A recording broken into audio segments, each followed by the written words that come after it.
Y esa mujer pelirroja, sonriente, feliz y satisfecha es nuestra invitada de hoy. Yo tengo un placer enorme. Clara, buenas tardes. Buenas tardes. Un placer enorme en saludarte y sobre todo Lo- en la curiosidad descomunal en conocer todo eso de lo que estaba hablando un poco en la entradilla, que va, no es que quisiera hablar mucho de mí, es que estaba dando tiempo un poquito también para que la gente entrase en el canal.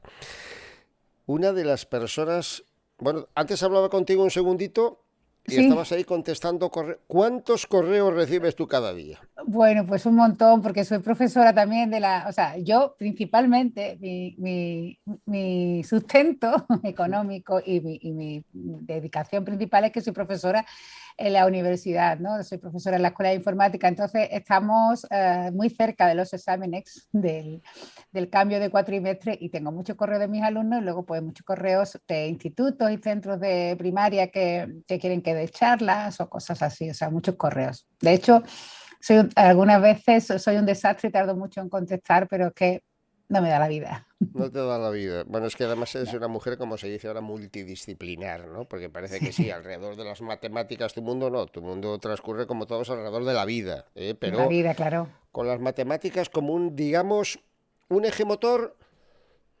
Pues yo creo que sí, o sea, yo nunca, o sea, cuando era pequeñita, bueno, primero te voy a decir que me daba mucha pena lo que me estabas contando de la raíz cuadrada, porque aprender a hacer la raíz cuadrada a mano no sirve para nada. O sea, Eso, es una cosa, eso pensaba yo, debió ser eso. Gracias, no, gracias. no, no, no, no sirve para nada porque, bueno, ya tenía, en nuestra época, que yo más o menos soy de tu época, sí existía ya la calculadora, de hecho, desde hacía muchísimos años, y es este tipo de cosas, este tipo de sucesos, lo que hacen que los niños y las niñas se aparten de las matemáticas. Y es muy triste, porque es muy triste por muchas razones que irán saliendo a lo largo de la conversación, pero sobre todo porque la clase de matemáticas debería ser una clase la más divertida, porque es la clase de pensar, la clase de jugar, de ser como detectives, ¿no? Pero no una clase de hacer cuentas. Hacer cuentas es muy aburrido para todos, Mm. incluida para mí, que soy una yonki de las matemáticas. Lo que más odio es hacer las cuentas. Yo no, las cuentas que las hagan las máquinas, ¿no? Igual que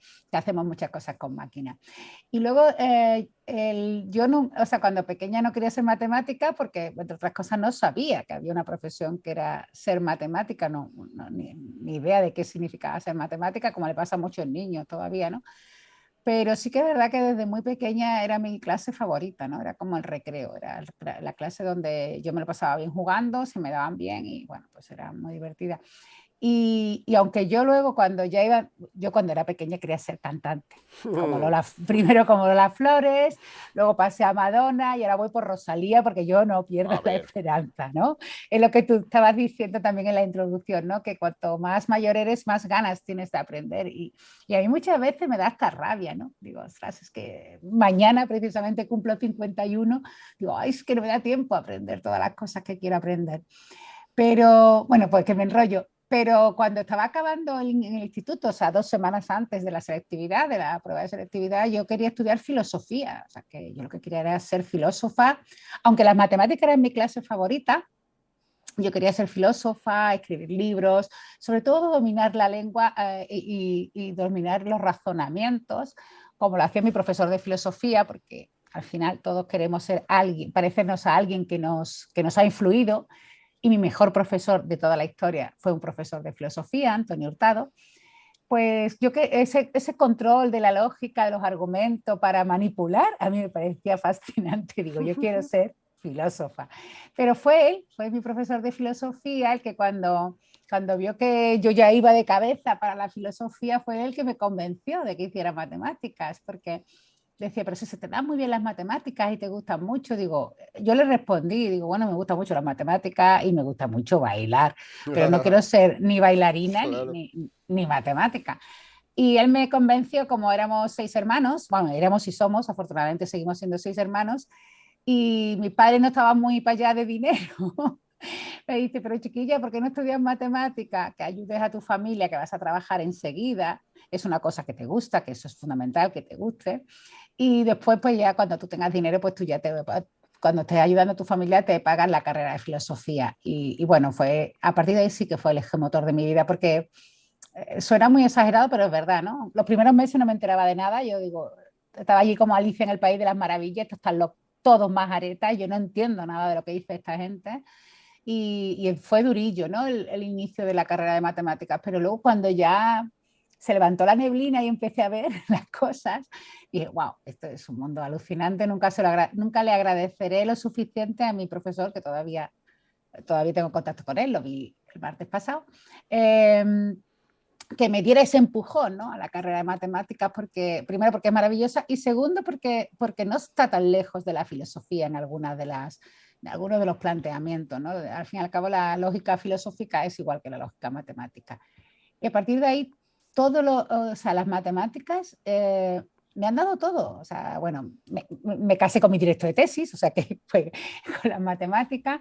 Luego, por mis hijos, empecé cuando yo me dedicaba y me dedico a la universidad, profesora de la universidad, de clases e investigo, que es lo que tengo que hacer. Nunca había hecho divulgación en mi vida, ni me interesaba, o sea, ni la hacía ni la consumía, ¿no? Yo leía pues libros de viaje de Javier Reverte, En paz descanse, o Eduardo Mendoza, que es mi favorito, pero yo no leía divulgación. Y fueron mis hijos los que me empujaron, ¿no? Porque no me empujaron ellos, eran muy pequeños, pero al hablar con mis hijos fue cuando me dediqué a la divulgación y a partir de ahí, pues me ha venido todo, o sea, porque ya hago teatro como científica, escribo libros con cuentos, o sea que las matemáticas, yo en plan dramático, porque yo soy muy novelera, muy teatrera, yo siempre digo, yo renuncié a todo por las matemáticas y las matemáticas me lo han devuelto, ¿no? Me han devuelto pues salir en la tele, en un programa de televisión que también quería salir, escribir libros y poder dar charlas que no sean solo de matemáticas, sino, o sea, no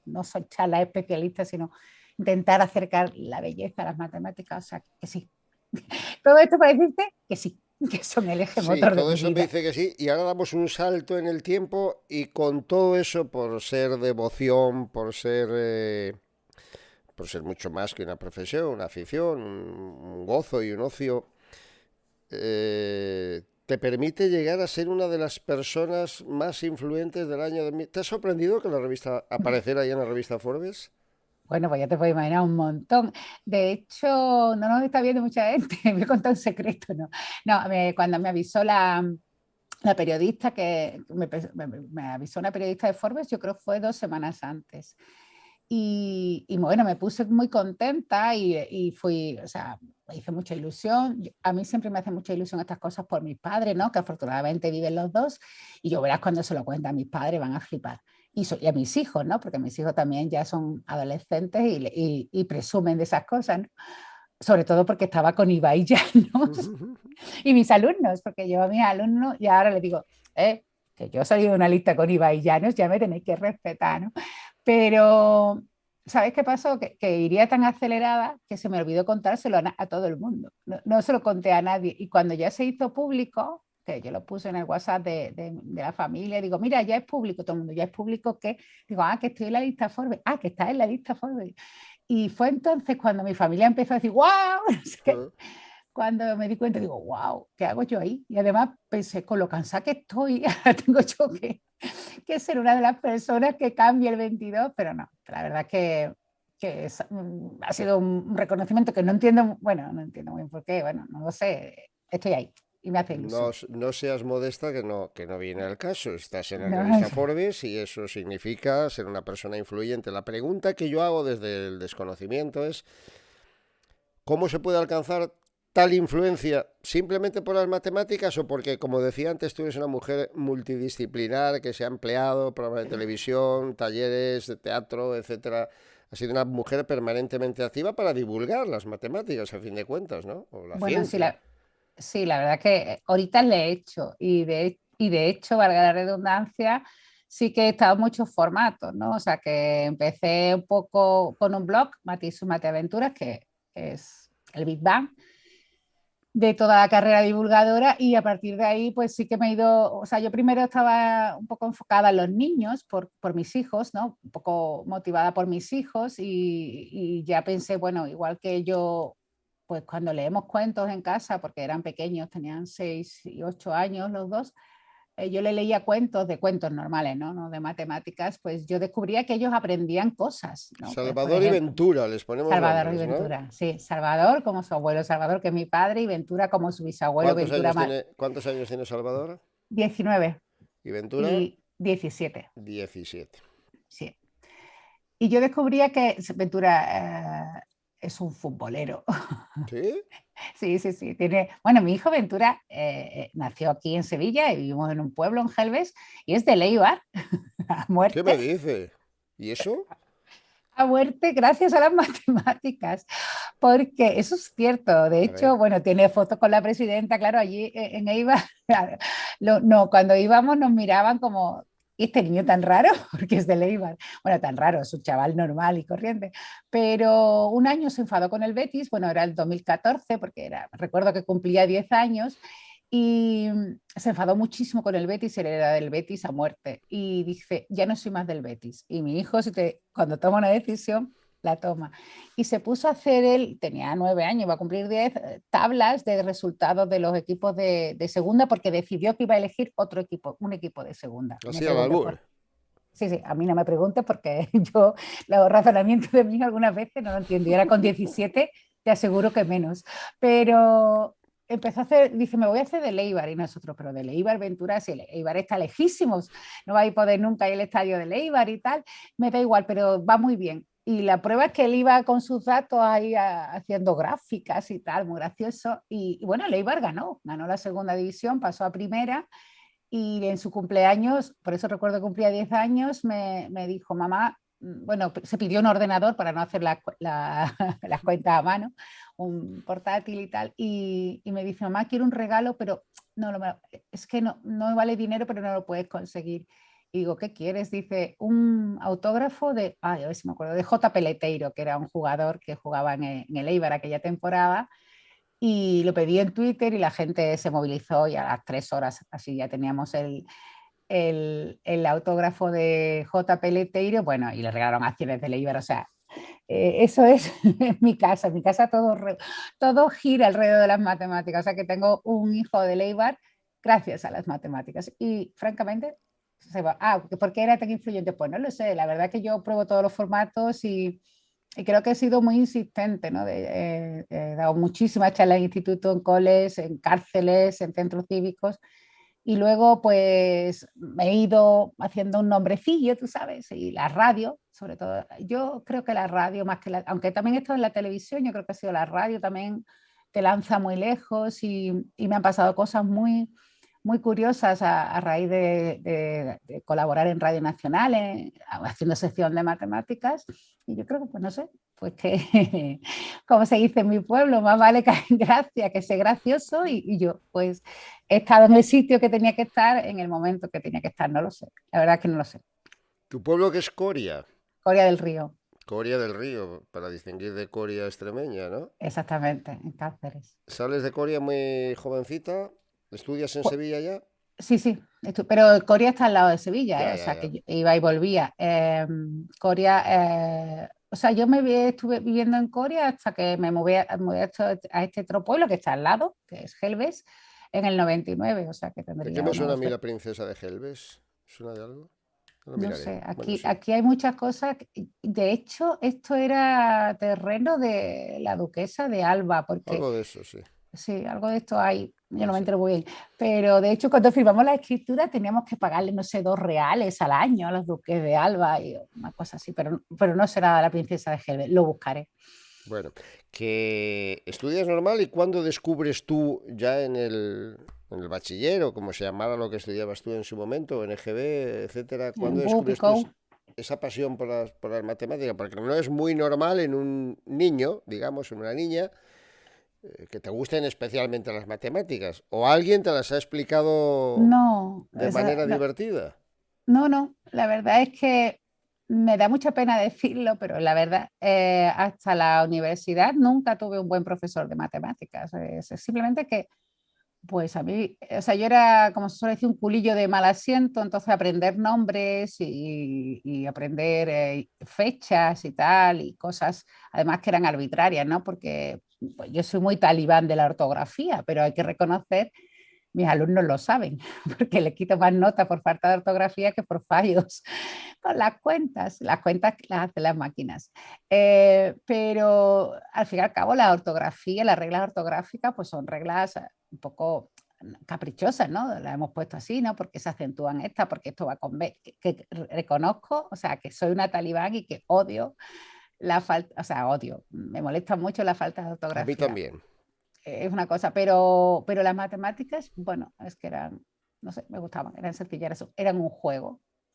Para mí era jugar, te aprendías las reglas y jugabas y, bueno, no sé, siempre se me, hasta el instituto, o sea, hasta SCO, que terminé, siempre ya en CO empezaron un poquito más a ser más un poquito más complicadas, pero yo las sacaba sin dificultad y me lo pasaba muy bien. Después, no, yo recuerdo que esto es cierto que la primera vez es que resolvimos una ecuación muy sencillita, pues del tipo x más 3 igual a 5. Y cuando yo la resolví de un grito en la clase, que me castigaron y todo, porque, bueno, me castigaron, hay que decir, porque el maestro estaba un poco hasta las narices de que yo era muy efusiva con todo, ¿no? Yo, ay, esto me gusta, esto no me gusta. Esto. Yo iba, era un poco boca chancla y contaba todas mis impresiones como si a los demás le importaran mis impresiones. Y me riñó, me castigó, digo, es que lo he resuelto y es muy chulo.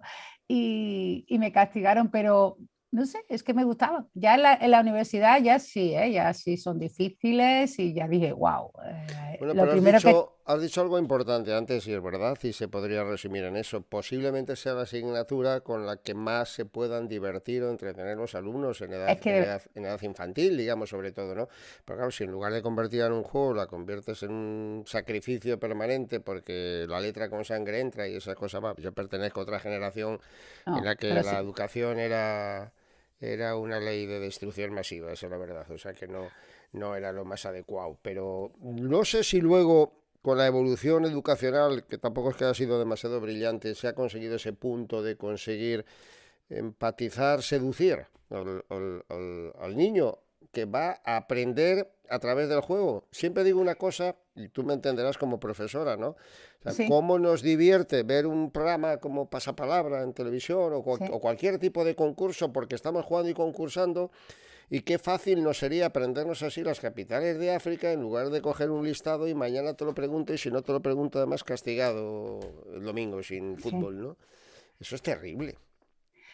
Sí, pero te tengo que decir que aunque hay mucha gente que lo está haciendo ya muy bien, la educación en matemáticas, sobre todo en la primaria, dista muy poco de lo que tú conociste o de lo que conocí yo. O sea, hay por muchas razones, ¿eh? El problema de la educación en matemática, que es un problema muy serio, yo creo que no, o sea, que es un problema que debería ser una cuestión de Estado y lo voy a intentar desarrollar, que no es porque sea andaluza y sea muy exagerada, que posiblemente también, ¿no? Pero no nos lo tomamos en serio y cada vez ya la empresa cada vez demanda más matemáticos. Ya en el último informe de la red estratégica de matemáticas que se hizo en 2019, justo antes de la pandemia, las matemáticas ya estaban en un 10%, o sea, ya producían un 10% del Producto Interior Bruto español, que es poco comparado con los países del entorno, pero que es mucho para nosotros. Y eso va a ir subiendo. Entonces, necesitamos muchos matemáticos, necesitamos detectar el talento matemático cuanto antes, porque si no lo tenemos, lo vamos a tener que buscar. De hecho, también hay a finales de 2019, cuando empezaba toda la movida de la COVID, la Comunidad Europea alertaba de que en Europa no había bastantes matemáticos, que faltaban en la Comunidad Europea más de medio millón. Entonces, tenemos necesidad de matemáticos y tenemos que detectar el talento porque la tecnológica, los datos, la inteligencia artificial es el petróleo del siglo XXI. O sea, bueno, es la industria que va a hacer la riqueza de un país. Luego necesitamos ese petróleo, que el petróleo son los niños, el talento. Entonces, no se detecta por muchas razones, como he dicho. Primero, porque las ratios que hay en las aulas es terrible, es muy grande. Tú hablabas de 40 alumnos, pero andamos casi por ahí en algunos colegios. Y luego hay un problema con un poco, no todos, pero hay muchos maestros de primaria que tienen miedo de las matemáticas, porque eran niños que tenían miedo, no es que no les gusten, es que tienen ansiedad, les produce miedo, ¿no? De hecho, siempre lo hemos sospechado, pero ya hay pruebas, ¿no? Ya se han hecho escáneres craneales donde se les dice a los niños que van a hacer una actividad matemática y las zonas que se le encienden son las zonas del cerebro, que ahora no me acuerdo cuáles son, pero que son las mismas zonas que se encienden cuando tienen miedo. Y es muy triste que una cosa tan bonita, tan humana como las matemáticas produzca miedo.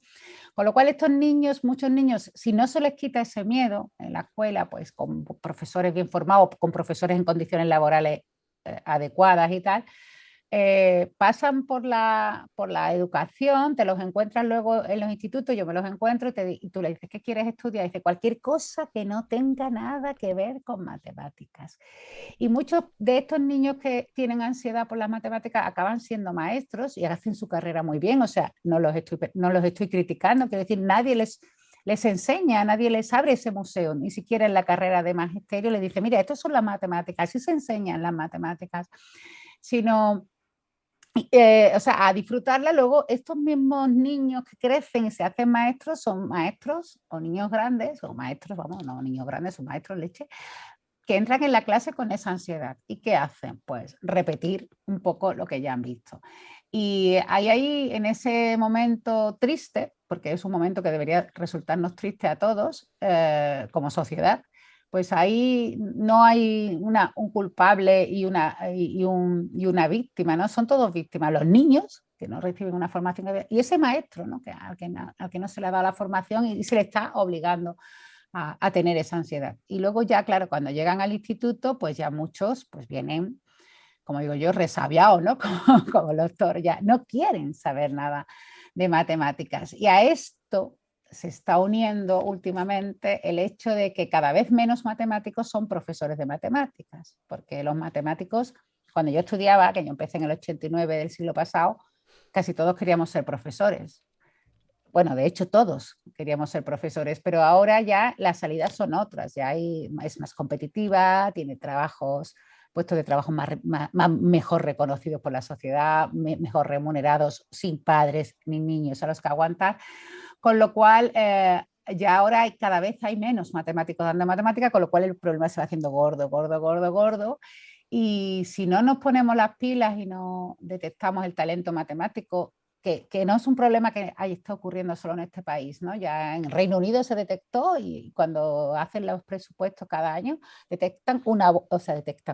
destinan, que no me salía el verbo, destinan una bolsa exclusivamente para la formación en matemáticas. Desde los presupuestos, esto es para mejorar la educación en matemáticas. Francia también, ¿no? Le pasaba lo mismo que a nosotros, ¿no? ¿Qué pasa con las matemáticas?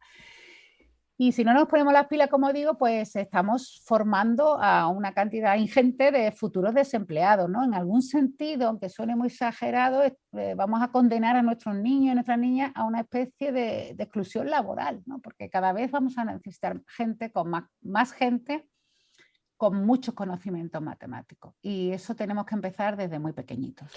Y luego los niños estos que tienen ansiedad a lo que tú contabas, ¿no? A la raíz cuadrada, a las cuentas, a tal.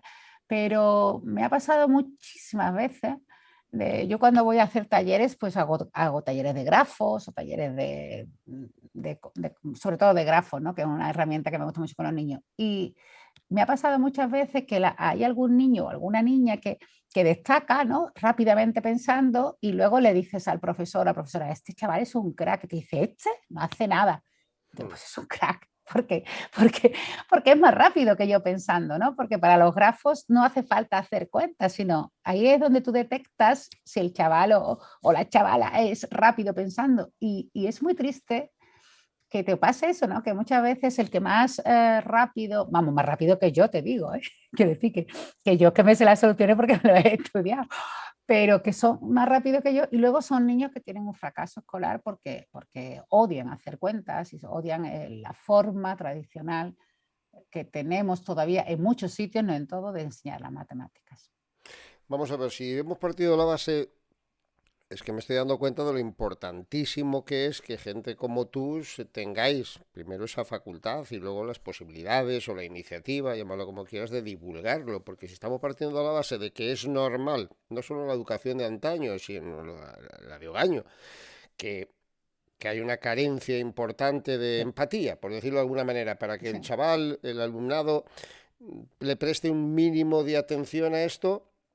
Habrá que buscar otros mecanismos para intentar captar ese talento que posiblemente yace dormido. ¿Quién no me dice a mí que yo podía haber sido un fenómeno en matemáticas Claro, pues, si no hubiera por sido porque con ejemplo, 10 años, que era, con perdón, un muy buen estudiante, casi un sobresaliente en clase, era el más torpe en matemáticas? ¿Por no tiene qué? No lo sentido. sé, porque las cogí una cierta versión, porque me parecía que no era adecuado o no era normal que siendo yo un primeraco de la clase, un muy buen estudiante, fuera de los más torpes a la hora de hacer la raíz cuadrada. Te empieza a entrar una obsesión, una preocupación, una aversión, que no te cuento más que cuando llego, lo contaba en la introducción, cuando llego a estudiar Derecho, en segundo curso de Derecho nos damos la clase de asignatura de Economía Política, y la economía política, entonces por lo menos la economía como tal, lo primero que me hizo el profesor nada más entrar en la facultad fue decir: trazamos el eje de coordenadas, trazamos el eje de abscisas y la bisectriz. Cogí los libros y me marché, no volví a clase nunca más. Con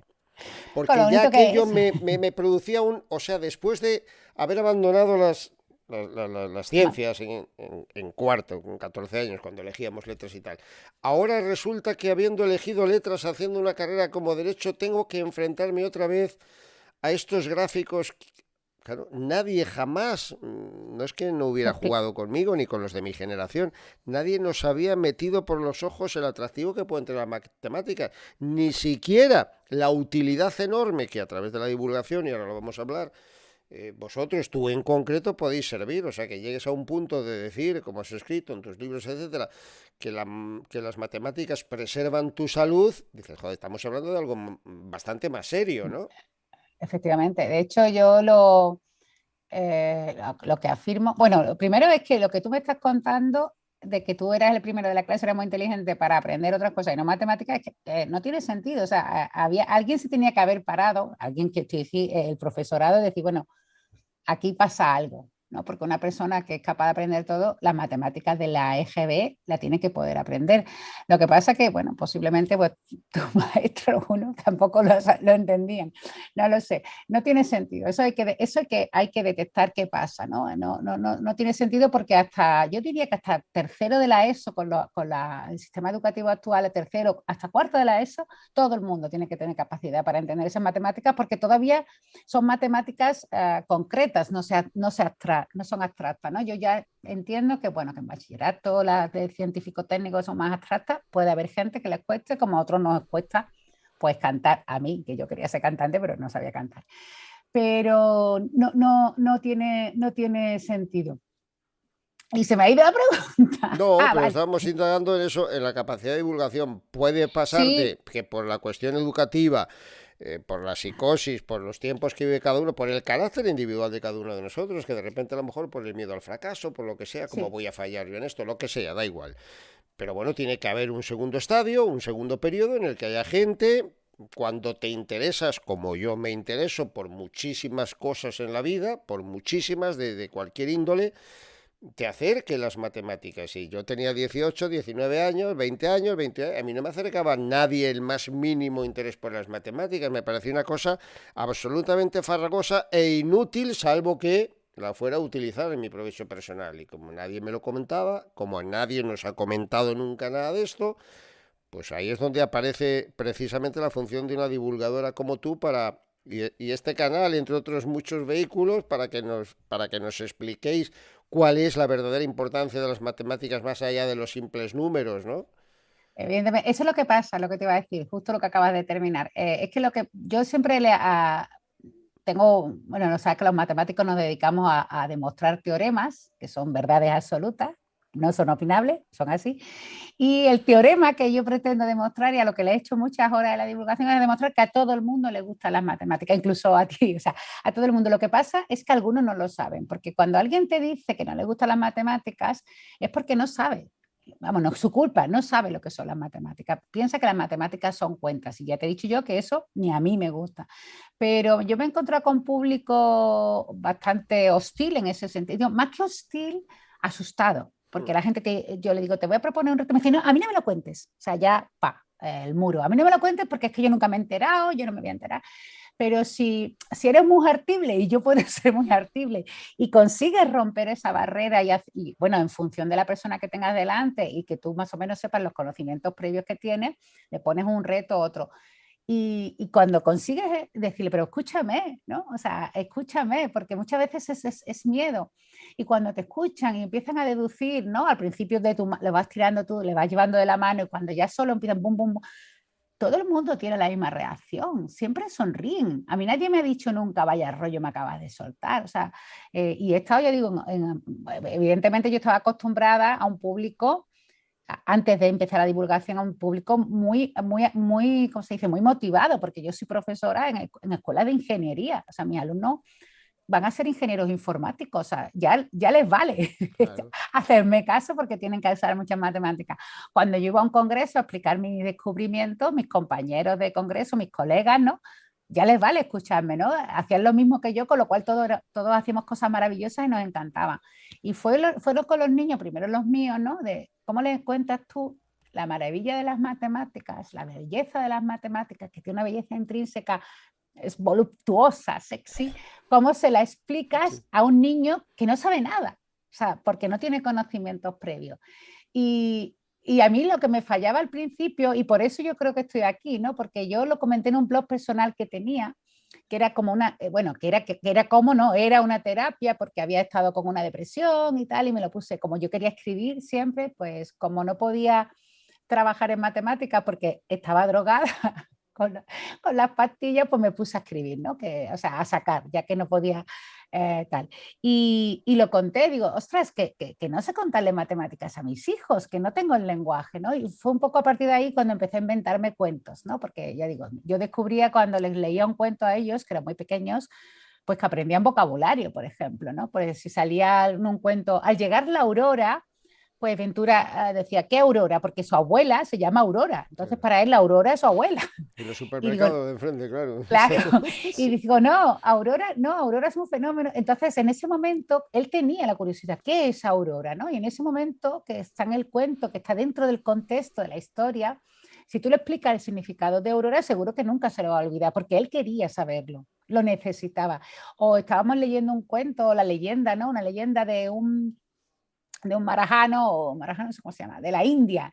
¿Y dónde está la India? ¿No? Porque los indios son los que... No, no, la India, vamos a buscar, y yo pues soy una analógica para estas cosas, vamos a buscar en Atlas dónde está la India y tal, y aprendí en geografía.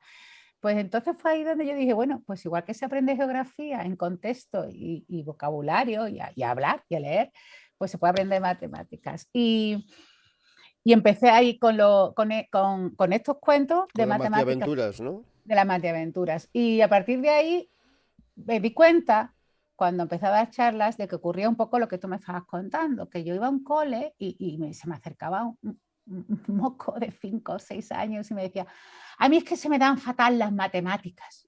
Y yo digo, ¿y tú qué sabes? Si tú no sabes matemáticas, o sea, ¿cómo puedes saber que se te da mal matemáticas? Yo no sé si sé jugar al cricket. Digo, ¿sabes por qué? Porque nunca he jugado al cricket. Tampoco tengo muchas ganas, tengo que decirlo, pero tú no lo sabes. Y ese yo soy muy malo para las matemáticas lo trae de casa. No digo de la familia, sino que lo ha escuchado, la lluvia fina hecha de muchas veces, como yo soy matemática, cuando iba a la puerta del cole te decía alguna madre, normalmente madre porque son las que van, este es tan malo como yo para las matemáticas, delante de la criatura. Y digo, ¿pero tú cómo sabes? O sea, todo eso es muy... O sea, su mamá es mala para las matemáticas, pues no está mal que yo también lo seré malo para las matemáticas. Es una lluvia fina que vamos dejando caer y que hace que la gente tenga miedo. Pero cuando tengo un montón de experiencias muy emocionantes de gente que te dicen, ostras, es que yo me creía que era muy malo para las matemáticas. Digo, pero si nunca habías hecho matemáticas. O sea, tú en el cole solo habías hecho cuentas. Hacer matemáticas se parece más a ser un detective, ¿no? A tener unas pistas de un problema y tratar de Deducción, resolverlo. capacidad de deducción, Claro, ¿no? eso es. Mm. Es más filosofía, ¿no? Bueno, más filosofía, ¿no? Sí, de la lógica, de interpretar cuál es el problema, cómo debe ser la solución y encontrar sobre todo un camino cortito y elegante para llegar a la solución. Y eso a todo el mundo le gusta. Y como además cuando le consigues que alguien haga una deducción matemática, que eso sí son matemáticas, las deducciones, ¿no? Las cuentas son parte de la matemática, una parte muy marginal, ¿eh? La matemática es muchísimo más. Pues si es una persona que ha tenido miedo, ha tenido angustia, pues le da una felicidad, digo, pero es que sí te salen las matemáticas, lo que no te salían o lo que no te daba la gana de hacer, como tampoco me daría la gana de hacer a mí ahora mismo, son las cuentas, ¿no? Y es muy triste, como yo digo, que haya tanta gente, tantos niños y tantas personas mayores, que se estén perdiendo una de las obras más bonitas de la humanidad, que son las matemáticas, porque cuando te hacen un razonamiento matemático bonito que resuelve un problema, es una cosa tan bella, da un pellizquito en la barriga como yo digo, es como las mariposas de estar enamoradas y decir, wow, ¿por qué no se me ocurrió a mí, no? Qué bonito, qué elegante. Y cuando te sale a ti, pues ya es orgásmico, ¿no? Decir, soy una crack, ¿no? Yo me grito a mí misma, digo, qué crack soy, ¿no? Pero eso le pasa a todo el mundo y negarle esta belleza, o sea, este museo, estas obras de arte humanas que a mí cuando me preguntan, ¿tú qué eres? ¿De ciencia o humanidades? Digo yo de humanidades porque hago matemáticas y matemáticas no solo lo hacemos los humanos, pero es cruel. Y antes de la pandemia, cuando yo iba a dar una charla, decía, sobre todo en los institutos que son un poquito más reacios porque son adolescentes, ¿no? Y están en la fase de la negación y todo. Mira aquí una señora con el pelo muy colorado, ¿qué me estás contando, no? Y cuando dice, no, las matemáticas no sirven para nada, bueno, eso se desmonta enseguida porque todos llevan un teléfono en el bolsillo. Digo, ¿tú cómo te crees que funciona esa caja de plástico? Pero bueno, pero cuando dicen, bueno, yo para qué quiero saber la belleza de las matemáticas, y yo siempre ponía este ejemplo, digo, ¿para qué sirve ir al teatro? ¿Para qué sirve ir al cine? O sea, imagínate que cerraran los teatros, eso antes de la pandemia. Digo, tú imagínate que cerraran los teatros, que cerraran los cines, que acabaran los conciertos, que acabaran los partidos de fútbol, que no pudiéramos ir a hacer ninguna de esas cosas que hacemos por ocio, ¿no? Por alegrarnos, la parte espiritual, como tú si quieras. Digo, ¿nos moriríamos? ¿Nos moriríamos? No. Nadie necesita fisiológicamente ir al cine, ni necesita fisiológicamente ir al concierto de un grupo que le gusta, ni a ver un partido de tenis, ni a ver un partido de fútbol. No nos moriríamos, seguiríamos viviendo porque nuestras funciones vitales siguen para adelante. Digo, pero estaríamos tristes. Y ahora lo hemos experimentado todo con la pandemia. Sí. No necesitamos ir a los bares, no necesitamos ir a los conciertos, pero para vivir. Bueno, los que viven de eso sí, claro, pero qué triste es que no te dejen hacer cosas que, nos que son bellas, ¿no? Que a ti lo que te hacen es alegrarte, ¿no? Pues eso le está pasando a muchísima gente, no solo en España, ¿eh? Es un problema, quitando Singapur, Corea y 3 o 4 países más, es un problema a nivel mundial, de que se le está negando la entrada al museo a estos niños desde pequeñitos o a estas personas mayores que todavía están a tiempo de disfrutar muchísimo de las Dime una matemáticas. cosa, Clara, ¿cuándo y por qué te entró este interés por divulgarlo? Por trasladar a la gente ese interés tuyo de que las matemáticas son también una forma de vida, ¿no? O que Pues interpretan buena parte de nuestra vida, de hecho. sí, todo, o sea, hasta la ropa que llevamos, ¿no? Que son Ujú. piezas de polígonos que se cosen y tal. Todo lo que llevamos son matemáticas. Pues fue a raíz de eso, como digo, de la conversación con mis hijos y todo empezó una tarde que yo llevaba una camiseta con el número pi puesta y entonces mi hijo pequeño, Ventura, que tenía 6 y entonces Salvador 8, estábamos aquí en casa jugando. Y claro, como él veía muchas veces el número pi, porque también su padre es matemático, o sea que los pobres están sus papás son los dos matemáticos, está todo controlado por servicios sociales, son niños sanos y tal. Y claro, pero él veía siempre el número pi en las camisetas de su padre, de su madre, eso lo veía, no sabía que era el número pi. Y un día él, ya te he dicho que uno es sexo con el fútbol, me dice, mamá, ¿y eso que llevas siempre qué es? ¿Una mesa o una portería de fútbol? Digo, no, es un número, el número, porque decía, es que se va a caer como el número pi, claro, es la letra pi, ahora que estamos todos tan puestos en letras griegas, Ujú. gracias a las variantes del coronavirus, la letra pi, que espero que no se la pongan a ninguna variante, tiene un rabito, decía, es que se va a caer. Digo, es que no es ni una portería ni una mesa, es un número. Y él decía, eso no es un número. Digo, sí, es un número que está entre el 3 y el 4.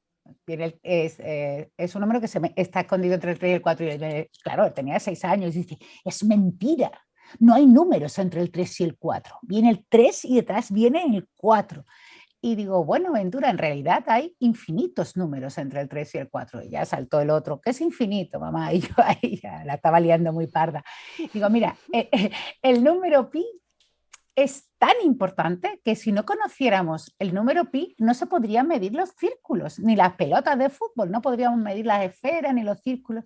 Y se quedó muy serio Ventura, que es muy, bueno, ahora menos gracioso, tiene 17, pero bueno, está un poquito adolescente, pero se quedó así pensando, dice, claro, por eso las pizzas se llaman Pizzas. pizzas, porque son redondas. Ah, Digo, mira. bueno, no, y tal.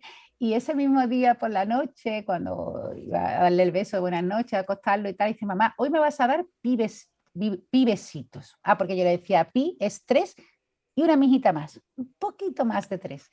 Y cuando se fue a acostar, dice, hoy me vas a dar pibesitos. Y digo, Ventura, yo no sé dar pibesitos. Dice, sí, mamá, 3 grandes y uno chiquitito. Y desde entonces yo sigo dando pibesitos, soy así de cursi y de tonta. Entonces lo conté en mi blog, escribí una entrada en mi blog personal este que era de terapia, que solo lo leían mis primas y mis hermanas, y lo conté en una entrada que se llamaba Dios, Pi, el infinito, ¿no? Porque, claro, las conversaciones sobre esos 3 temas con los niños, pues claro, es que eran 3 temas muy filosóficos, ¿no? Un número irracional, el concepto de Dios y el concepto de infinito, que bueno, también tuvimos nuestras conversaciones. Y Dios es que él quería por narices ir a la clase de religión, porque su amigo Pablo iba a religión y nosotros no somos ateos en casa y él no iba a religión, entonces estaba súper enfadado de que no podía ir a religión porque como yo no me compraba libros de religión, pues no creía en Dios, que solo me compraba libros de matemáticas. Y a Tu Dios partir de era eso, pi. Tu Dios claro, era no, pi. decía, es que me decía, mamá, como si solo te compras libros de matemáticas no sabes que existe Dios, cómprate un libro de religión. Pero, ya digo, toda su obsesión era ir, normal ir con su amigo Pablo a la clase de religión. Bueno, pues aquel ya entrada en mi blog, que no sé si tendría 300, 400 visitas, yo nunca había escrito de matemáticas en mi blog, escribía pues recetas, escribía cuentos de ficción, porque hubo una parte de mí que siempre quiso ser eso, escritora. Pues aquella mañana yo estaba en mi despacho en la escuela de informática, entró un estudiante de informática, a mí, bueno, llamó, muy educada, y me dice, Clara, que estás en la portada de Menéame. Y yo no sabía ni lo que era Menéame, yo no sé si tú te acuerdas de lo que era Menéame. De hecho, a mí lo de Menéame, que te lo diera un estudiante en tu despacho, ya me sorprendió. Digo, a ver, ¿qué estamos hablando, no?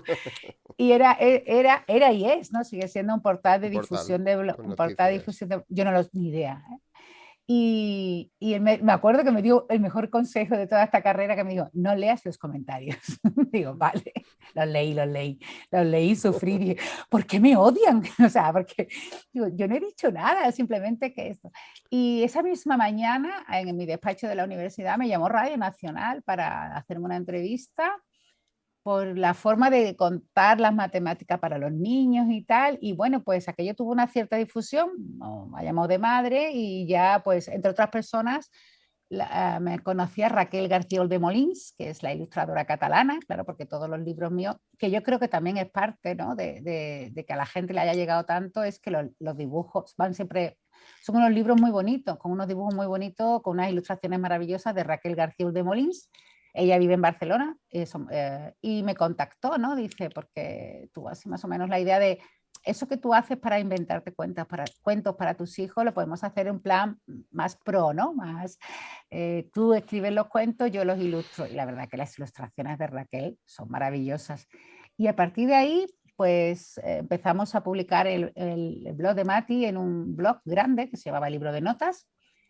Y el primer día, ese primer día que publicábamos los sábados, un sábado sí, otro no, y el primer día que publicamos ya nos avisó el editor, dice, pero habéis colapsado la web, ¿no? Y, pues, o sea, que la gente estaba deseando, y yo pensé, es que la gente estaba deseando que se les contara matemáticas, porque a la gente le gustan matemáticas. Luego ya me desencanté un poquito cuando empecé a ir a los coles, pero mira, yo pensaba dedicarme solo a divulgación para niños y familias, sobre todo yo pensaba en las familias, ¿no? De cómo poder compartir un ratito con los niños algún concepto matemático dentro de una historia, ¿no? Con sus personajes, además el personaje travieso que era el perro. Yo creo que quedaron chulos, la verdad. Fue cuando empecé a ir a colegio, para enlazar con lo anterior, a dar charlas a los niños y encontrarme niños tan pequeños que me decían, a mí es que se me dan fatal, a mí no me lo cuentes. Dije yo, ostras, esto no es culpa ni de los niños ni del colegio, esto es culpa de los grandes. Cuando empecé ya a hacer divulgación, digamos, divulgación y popularización, que son dos cosas diferentes, para que los grandes, los adultos, cuando hablemos de matemática, lo hablamos, digamos, con una sonrisa, ¿no? Como cuando hablamos de jamón ibérico o hablamos de la primavera, ¿no? Las matemáticas no puede ser una palabra que suene mal, ¿no? Porque además es esdrújula y es muy bonita. Y fue ahí donde empecé y bueno, pues aquí estoy hablando contigo. Has colaborado, me comentaban por ahí, la mejor cantante de No es un día cualquiera. ¿Eso de dónde viene? Es tu colaboración en el programa de Radio Nacional, ¿no? De las ¿Quién ha dicho mañanas. eso? ¿Algún amigo? Pues es que, pues eso, la verdad es que empecé a colaborar con otra vez, bueno, estuve antes con Pepa Fernández, pero ya ella se fue a los días de diario y yo ya no seguí. Y Carlas Mesa, que es el actual presentador de No es un día cualquiera, un día me dieron una medalla de oro de Sevilla y me hizo una entrevista. Y entonces al final de la entrevista, Carlas, que me cae súper bien, me dice, oye, hemos visto en Twitter que te has inventado una sevillana para la medalla de oro de Sevilla y tal. Digo, sí, digo, quiero que te la cante, pensando que me va a decir, no, déjalo. Pero Carlas, igual que yo creo que hemos congeniado muy bien, porque los dos tenemos menos freno que un melón cuesta abajo. Digo, ¿quieres que te la cante? Y me dice, sí, y la cante. Y mi madre dice, ay, ay, ay, ay, qué loca estás. Y luego él me llamó que si quería volver a ser colaboradora y ahora al final de cada sección, casi cada sección, si no me alargo hablando, porque como ves hablo mucho, me deja que cante un poquito en la radio, con lo cual Cómo la sevillanesa? ¿Así un poquito era, entonada? A ver, que tengo que era, aprender. venga, A ver. a ver, espérate, era bueno, es que la medalla de Sevilla de oro tiene un cordón rojo, porque es el color, bueno, el rojo y un poco amarillo, que son los colores de Sevilla. Y entonces era, te la canto, ¿eh? Sí, no, te lo estoy Es pidiendo a ver si la reconozco. una medalla en mi pecho con un cordón colorado, con un cordón colorado, una medalla en mi pecho con un cordón colorado, una medalla en mi pecho con un cordón colorado, con un cordón colorado, me he hinchado de divulgar, el alcalde me la ha dado, me he hinchado de divulgar y el alcalde me la ha dado. Por eso estoy tan contenta, por eso estoy tan contenta, por eso me río tanto. Muchas gracias a la gente que siempre me está apoyando. Muy bien. Así Además, que yo tengo poca vergüenza. Pero bueno, es que Carlas, aparte de que me deja hablar de matemática, que es lo que más me gusta del mundo, me deja cantar la radio. O sea que también, volviendo a lo del eje motor, te he dicho que yo quería ser cantante. Yo canto regular, estás pero a también... tiempo, ¿eh? Estás a No, tiempo, está pues ya bien, estás está haciendo bien. tus pinitos en la radio, de ahí un No, pero digo, paso. mira, otro sueño, ¿no? Cantar en la radio en directo, Claro. dos, tres, un poquito, ¿no? Pero sí, es una cosa que también me han dado gracias las matemáticas. Al final Después las estuviste matemáticas, escribiendo una serie de artículos también interesantes, alguno he leído de la revista de Joe Down, ¿no? yo estaba, sí. Donde escribías, por ejemplo, uno que me llamó muchísimo la atención, al hilo de la interpretación que podemos hacer de las matemáticas en su contrario, ¿no? Erróneamente, ¿no? Que esto es una cuestión matemática y entonces, ¿cómo lo llamabas? La teoría de la falacia de Monte Carlo. La falacia de Monte Carlo, sí, eso está asociada al juego. Eso Exacto. sí, al juego. Esto es, le pasa a mucha gente, a mi madre, por ejemplo, ¿no? Que yo soy matemática y yo la quiero un montón, pero que pasa de mí como, como debe ser, vamos. Mi madre es la mejor del mundo, y mi padre también, pero no me hace mucho caso. Es cuando, por ejemplo, te dicen, eso lo dice mucha gente, dice, pues ya llevo no sé cuántos años jugando el mismo número del cupón de la 11, ¿no? Ya me Claro. tienes que tocar. Y digo, no, mamá, no te tienes que tocar. Cada día el sorteo es nuevo, no tiene memoria, no sabe qué números ha salido antes y no sabe qué número tiene que salir. Espero y confío en que la 11 sea un sorteo justo, ¿no? Y se le llama la falacia de Monte Carlo Por la o la ruleta, falacia entiendo, ¿no? exactamente, porque en 1913, creo recordar, no sé si me equivoco de año, no soy muy buena con los números, pero en el casino de Monte Carlo en verano, salió, me parece que salieron 15 veces o 13 o 14 veces seguidas negro, ¿no? Cuando se apuesta a rojo o negro, ¿no? Hay distintas apuestas en la ruleta francesa, pero hay una que es o rojo o negro. Rojo negro, sí. Y no sé, salieron 13 veces seguidas negro. Y claro, la gente empezó a decir, bueno, pues ya tiene que salir rojo. Y empezó a apostar al rojo y empezó a apostar al rojo. Y si no me equivoco, y a perder dinero, claro. Y si no me equivoco, llegó a salir, creo que 23 o 26 veces negro seguido, ¿no? Bueno, el casino pues se puso las botas y la gente perdió mucho dinero porque, claro, cuanto más veces tiraba y más veces salía negro, dice, pues ya sí toca el rojo. Y es una falacia, ¿no? O sea, hay dos opciones. Una, que la ruleta esté bien, y en ese caso da igual rojo que negro, con lo cual apuesta al negro, y la otra es que la ruleta esté mal. Y si la ruleta está mal, está claro que tiene una tendencia al negro. Entonces, si sale muchas veces negro sin parar o te sale muchas veces cara sin parar, lo que tú tienes que apostar es a cara, porque lo lógico es que salga la mitad de rojo y la mitad de negro, la mitad de rojo de cara o la mitad de cruz. Si no está pasando eso, es que posiblemente o bien la ruleta o bien la moneda estén cargadas, pero están cargadas para el resultado que está saliendo, no para el contrario, ¿no? Por eso se le llama En así. ninguno de los dos casos interviene la matemática. No, bueno, sí, si está bien, puede ocurrir que te salga muchas veces cara seguida con una moneda, pero es casi imposible, ¿no? Es casi imposible que te salga 16 veces cara, pero hombre, la probabilidad existe, no hay casi probabilidad cero. Pero yo si me saliera si se tira 16 veces la moneda y sale cara, yo apuesto a cara, porque es muy raro que haya salido tantas veces cara, posiblemente esté cargada. De hecho, una cosa que mucha gente no sabe es, o bueno, no sé tú si lo sabes, es que cuando en 2002 empezó a circular el euro, pues se notó, o sea, se descubrió que la moneda de euro estaba cargada hacia la cara, ¿no? O sea, que daba más veces, no era equiprobable, ¿no? Salía más veces cara que cruz, no estaba bien compensada, que no me salía la palabra. ¿Y quién se dio cuenta? O sea, ¿qué gremio se dio cuenta de que la moneda de euro no estaba bien compensada? No fueron los matemáticos, fueron los árbitros de fútbol, Eso te iba a que decir. Lanza la moneda al aire, ¿no? empezaron a Que el lanzar juez monedas siempre al sale aire cara, ¿no? Dirían. y se dieron cuenta de que salía muchas veces cara, o sea que claro, matemáticos no, bueno, no, pero los árbitros de fútbol sí que iban a hacer algo relevante con la moneda de euro y fueron ellos los que detectaron que la moneda de euro estaba, ya está bien, estaba un poco cargada o sea, hacia la cara. Danos tres razones así a los que somos agnósticos en este caso concreto. Danos tres razones poderosas para que nos interesemos por las matemáticas. Bueno, lo primero por la satisfacción personal de aprender matemáticas, la segunda porque tiene una belleza voluptuosa y la tercera porque te voy a decir otra frase de esta que la gente me dice, a la que exagera, se nota que eres andaluza. Pero es verdad, las matemáticas ahora mismo son las herramientas más poderosas que hay para salvar al mundo, ¿no? En lo bueno y en lo malo. Ahora mismo hay una especie, o en muchos medios, ¿no? Se escucha hablar de los algoritmos, ¡ay, los algoritmos! Como algo malísimo que nos va a pasar, ¿no? A mí me hacen mucha gracia algunos comentarios porque cuando dicen los algoritmos que vienen, digo, yo me lo imagino a los algoritmos así como los dementores de Harry Potter o algo así, y los algoritmos no son nada, o sea, son instrucciones en un papel.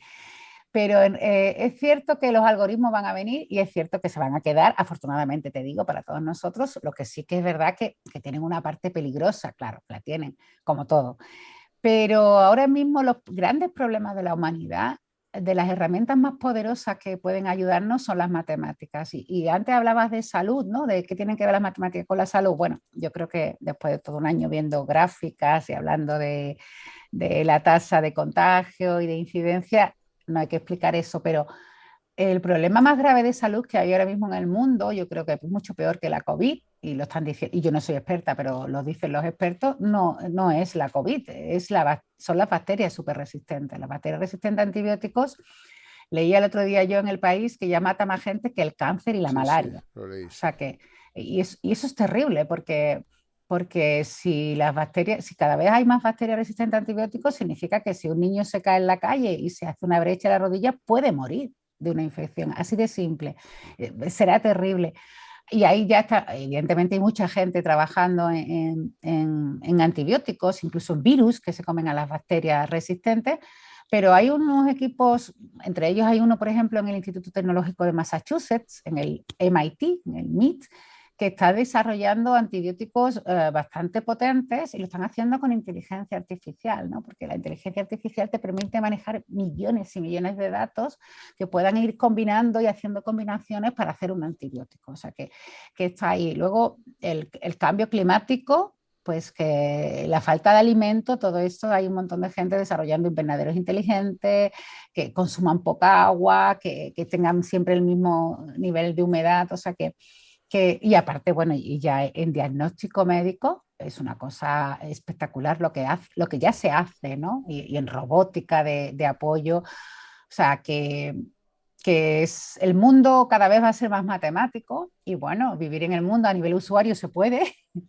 pero es mejor si lo entienden, ¿no? Sobre todo porque es muy bonito, ¿no? O sea, evidentemente hay unas matemáticas muy complicadas y no hace falta que todo el mundo las entienda. Hay muchas matemáticas que yo no entiendo, o sea, yo no, hay muchas matemáticas, hay tantos campos claro, de matemática, cada vez se hace más grande, más grande, más grande, porque cada vez van abriéndose más, cada vez que abres una puerta de matemáticas, pues lo que hay detrás hay un pasillo lleno de puertas cerradas que hay que seguir abriendo, ¿no? Entonces esto nunca se acaba, lo cual es guay. Pero pero esas matemáticas, no todo el mundo tiene que ser matemática, como no todo el mundo tiene que ser especialista en lingüística, ¿no? A mí me encanta escuchar a la gente hablando lingüística, yo no tengo ni idea. Pero a nivel, o sea, entender las matemáticas y plantearse retos, incluso como entretenimiento, ¿no? Como una forma de ocio, es algo maravilloso, ¿verdad? Y al que lo prueba, repite. Oye, y voy a dar la vuelta a la tortilla y también pueden ser peligrosas, ¿no? Sí, o sea, pero claro, porque ahora mismo el Bebe control de... tranquilamente, que no te Sí. quiero interrumpir, que no...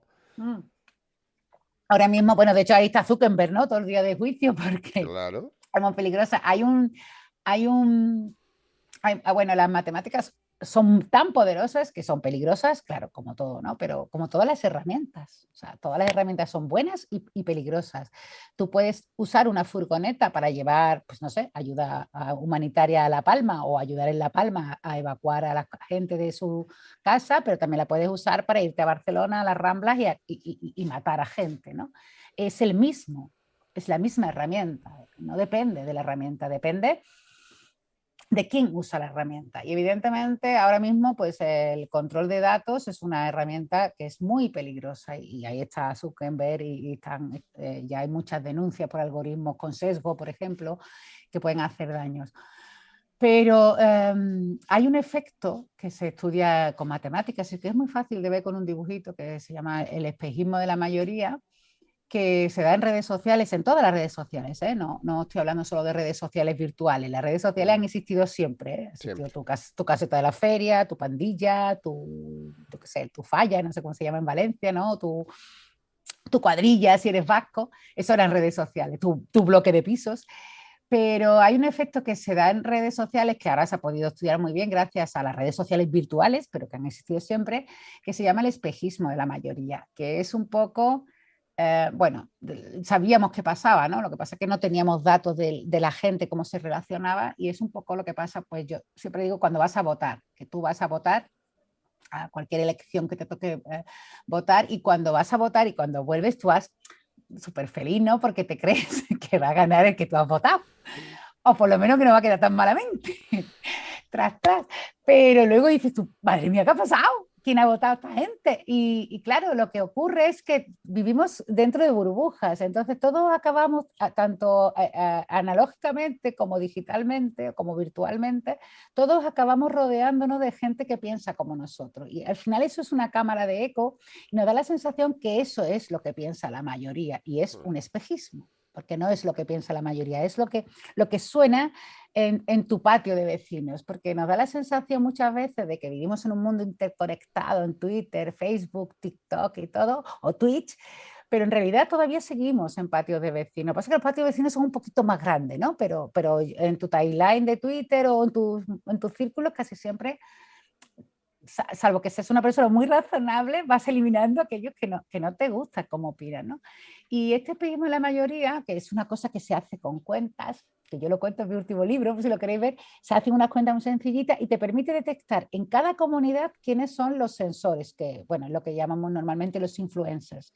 Si tú detectas a los influencers, a los sensores de una red social, pues de una comunidad en Twitter o de Twitch o en cualquier red social, en Twitter, en TikTok, en YouTube, por ejemplo, que también es otra red social, si tú eres capaz de detectar a los influencers, que es muy fácil la cuenta, bueno, es muy fácil, es una cuenta muy fácil, lo que pasa es que hay un montón de datos y por eso lo hacen los ordenadores, convenciendo a esta gente, solo estos sensores, de que lancen un mensaje, hacen este eco que hace el espejismo de la mayoría. O sea, consiguen que todos los demás perciban, aunque sea el ejemplo que siempre cuento yo, que es el que usaron los investigadores que describieron este efecto en 2016, son 14 personas y solo 3 piensan una cosa, da igual de lo que estemos hablando, ¿no? Y todos los demás perciben que la mayoría piensa lo que piensan esos 3, ¿no? Esa cámara de eco. Y eso es muy peligroso porque tiene unos usos buenos. Por ejemplo, ese mismo efecto se utilizó en 2009 durante la epidemia de gripe A, no sé si te acuerdas, Sí, en sí, sí, México, en perfectamente. Estados Unidos. Pues esto se utilizó en Estados Unidos, en Harvard, lo utilizaron Nicholas Christakis y Fowler, dos investigadores. Christakis igual te suena porque se hizo muy famoso durante la pandemia del COVID, porque dijo, cuando acabe la pandemia de COVID, será una época de desenfreno sexual y de locura económica, ¿no? Y la gente empezó a ponerlo en Twitter, vacunado, vacunado, que acabe esto ya, por Dios, ¿qué más argumentos queréis, no? Y fue hasta un meme, ¿no? Bueno, pues este señor en 2009, que también estaba estudiando estas cosas, en Estados Unidos, pues lo que hicieron es detectar a los sensores de Harvard, de la Universidad de Harvard, detectar a quiénes eran los influencers, pues con entrevistas, ¿no? O sea, preguntando quién era amigo de quién. Y claro, había gente que se repetía muchas veces en la lista de amigos porque eran los que conocían a todo el mundo, ¿no? Y los monitorizaron para detectar, porque ellos sospechaban, y tuvieron razón, que si la gripe A llegaba a Harvard, o sea, al campus, que estaba principalmente al principio en México, los primeros que iban a enfermar eran ellos. Y así fue. O sea, los monitorizaron y los primeros casos los casos de gripe A que detectaron en sensores, en influencers, que es la palabra que usa todo el mundo, se detectaron 14 días antes que los casos de gente que no era influencer.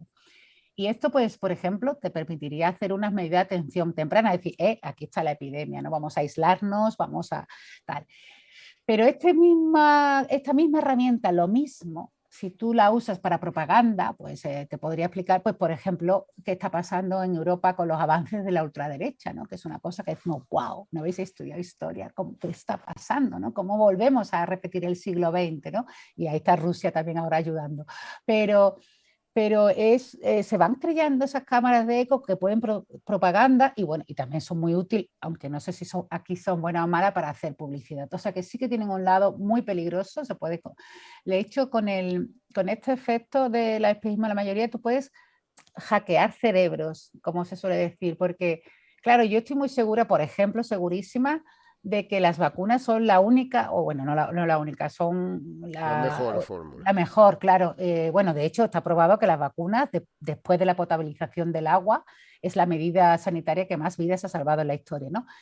Yo estoy muy segura, porque, bueno, porque soy científica y porque mi entorno, todo el mundo más o menos lo tiene claro, pero muchas veces cuando juzgamos a los antivacunas, decimos, esta gente es estúpida. No, la gente no es estúpida. O sea, todos somos igual de estúpidos y lo que pasa es que todos estamos afectados, ¿no? Entonces, si tú estás en un entorno donde todo el mundo piensa que las vacunas te van a poner un microchip para que yo no pobrecito, para que Bill Gates te controle, que también te digo yo, ¿para qué te quiere controlar Bill Gates? Pero bueno, Exactamente. ¿Qué le vamos allá. importa su habilidad? Pero tú llega un momento que tú dices, bueno, a veces que estoy equivocado soy yo, ¿no? O sea, que no es que o sea, los movimientos antivacunas no tienen que ver con la capacidad intelectual de la gente. Yo lo repito, digo, no os metáis con la gente que no es un problema intelectual y además no se convence a nadie diciéndole que es imbécil. O sea, creo que poca gente se le ha convencido en ese argumento. Y la prueba está, hablando de las vacunas, ya la de la COVID son diferentes, ¿no? Porque son nuevas, pueden hacer sentir recelo, todo eso es absolutamente humano y justificable, pero las vacunas tradicionales porque hay gente antivacuna, o sea, los antivacunas, que de hecho nosotros escribimos un libro en 2017 sobre esto, porque en Europa había un brote de sarampión horrible, que lo ha parado la COVID con los confinamientos, pero horrible, ¿no? En España no, porque en España estamos muy bien vacunados de siempre, ¿no? Entonces digo, bueno, no tiene que ver con la intelectualidad, con el nivel intelectual, porque en Burkina Faso no hay antivacunas. ¿Eso qué significa? Que la gente de Burkina Faso son todos muy inteligentes y que en Italia, por ejemplo, que es donde salió,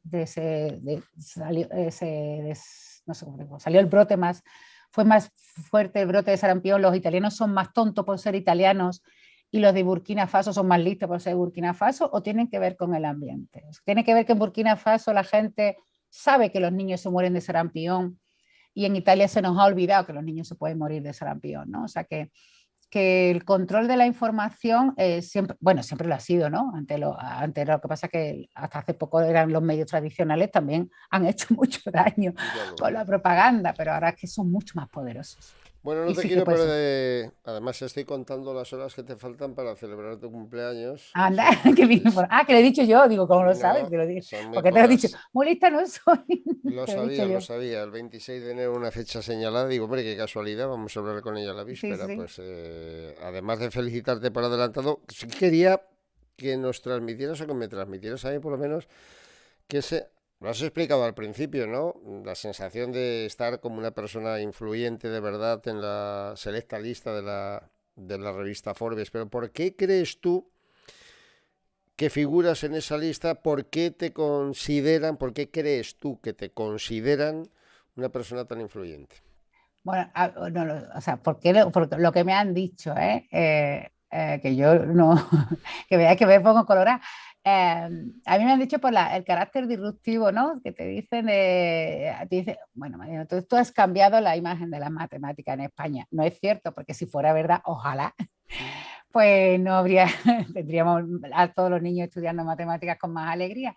Pero eso es lo que me decían, es que la imagen de la matemática en España ahora mismo es una chica de 51, ¿cuánto me queda? Me quedan 3 horas, de 50, una chica de 50, con el pelo muy rojo y unas gafas muy rosas, ¿no? Y alegre y que se lo pasa muy bien. Bueno, no lo sé. Bueno, alguna gente puede que sí, que le haya pasado eso, que haya cambiado y bueno, pues sí que me gusta eso es una chica que se lo pasa muy bien, porque es como deberíamos estar pasándolo. Hay un libro que se llama, no me acuerdo, no me acuerdo cómo se llama, ay, se me olvidó, bueno, que es sobre la educación en matemáticas, ay, no me acuerdo cómo se llama, bueno, da igual, y es como una pesadilla, ¿no? Que tiene un músico que empieza así, ¿no? Un músico tiene una pesadilla de que van a hacer la música obligatoria en todos los cursos, pero los gobiernos no llaman a ningún músico para preparar los programas, ¿no? Entonces está haciendo una analogía con lo que pasa con las matemáticas y tal. Y el final del libro es maravilloso, que es lo que yo siempre digo, dice, nuestros niños están sufriendo, nuestros niños tienen ansiedad dice, y deberían estar pasándolo tan bien, ese es el final del libro. Y a mí cuando lo leí la primera vez, se me cayeron 2 lagrimones y digo, es que es muy triste, se lo deberían estar pasando tan bien. Es verdad. Oye, también me preguntaban que qué problema matemático te hubiera gustado resolver o querrías resolver en el caso de que todavía estuviéramos en vías de. Bueno, hemos resuelto un problema muy bonito, que eso ya habíamos salido en Forbes en 2018 porque bueno, en un equipo multidisciplinar de 16 personas en España, y eso fue un descubrimiento hecho en España, en la Universidad de Sevilla, la Universidad Pablo de la Vida, habíamos descubierto una nueva forma geométrica, el escutoide, que no se conocía, ¿no? Y ya salimos en Forbes allí. O sea, y salir en Forbes por algo que has hecho de matemática, biología, informática y física, ¿no? Porque lo que habíamos era descubierto la forma real de las células epiteliales. La habíamos descubierto, habíamos creado una palabra porque no la inventamos nosotros, también en inglés, en español se llama escutoide, en inglés le quitamos la E del principio y del final, dijimos escutoide, suena inglés, venga, para adelante. Eso fue un gran descubrimiento. Luego todos los matemáticos te dirán que quieren demostrar la hipótesis de Riemann, ¿no? Que es uno de los problemas matemáticos que, bueno, que de hecho muchos matemáticos, no sé si fue Hilbert, que era un gran matemático, dice, si me despertara dentro de 500 años después de haber muerto, ¿no? Lo primero que preguntaría es, ¿se ha demostrado ya la hipótesis de Riemann? pero yo no. Quiero decir que, o sea, lo veo tan ambicioso que yo soy muy de pueblo, más de estar por casa. ¿Y qué problema matemático me gustaría a mí resolver? Pues hay uno que está por ahí atascado, que siempre es algo que es, si tienes un conjunto de, imagínate que tienes en una pantalla una nube de puntos que son rojos y azules, ¿no? Como los colores de Leibar, rojos y azules, dice, pues siempre puedes, si vas tirando rayitas, ¿no? Los vas uniendo de forma que se forman en triángulos, que se haga una triangulación, si puedes asegurar que todos los triángulos tienen los tres colores, ¿no? Como vas a hacer un triángulo, tendrás 3 puntos, pueden ser 2 rojos y 1 azul, 2 azules y 1 rojo, o los 3 rojos y los 3 azules, ¿no? Y es un problema que lo estábamos pensando hace 20 años, no nos sale y de vez en cuando lo vuelvo a retomar. ¿Para qué sirve ese problema? Para darme a mí el gusto, quiero decir, no va a tener la trascendencia mundial de, de la hipótesis de Riemann y de demostrar que otros problemas de encontrar las ecuaciones de Navier-Stokes, por ejemplo, que yo sé que a ti te gusta el ciclismo, pues el ciclismo avanzaría todos los deportes de Fórmula 1, si se supieran las ecuaciones de Navier-Stokes, sabríamos todo sobre aerodinámica y todo sería mucho mejor. Es otro problema de los que todo el mundo quiere demostrar, yo tampoco, te digo, yo soy de miras más cortas, y este no serviría para nada simplemente porque a mí me gustaría poner esa pieza en el puzzle de mi vida, ¿no? Que fue un problema al que yo le dediqué mucho tiempo con Alberto Márquez, que es mi director de tesis, con mi amigo Ferran Hurtado, que ya no está con nosotros, y que me recuerda mucho a este problema, a él, pero es simplemente, o sea, me daría una satisfacción personal, os enteraríais todos de que lo he hecho y de la demostración, si lo consiguiera, pero no aportaría nada al mundo de las matemáticas, pero a mí sí, a mí sería una pieza que me queda por ahí, ¿cómo se dice? Una espinita que tengo clavada. Bueno, tiempo tenemos por delante. Ese Tiempo, afán soy de una estudio. niña, soy una niña.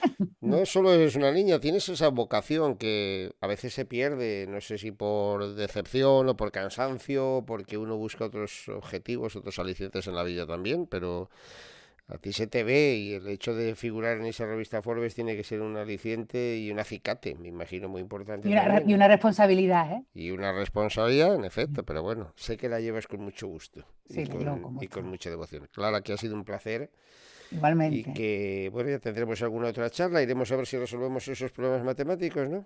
Nada, yo con que tú me digas que vas a intentar resolver algún reto, para que Yo no, simplemente no pierdo por la expectativa de tenerte aquí otro día en el que podamos dar algún bombazo.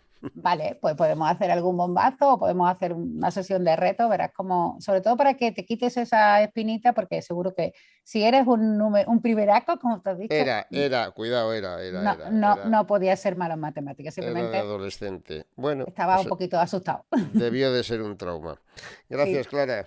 Un un placer abrazo, siempre, ¿eh? Muy un amable. beso, Y adiós. felicidades por adelantado. Gracias, gracias, eres el Mañana, primero que me gracias. felicita. Chao. Chao.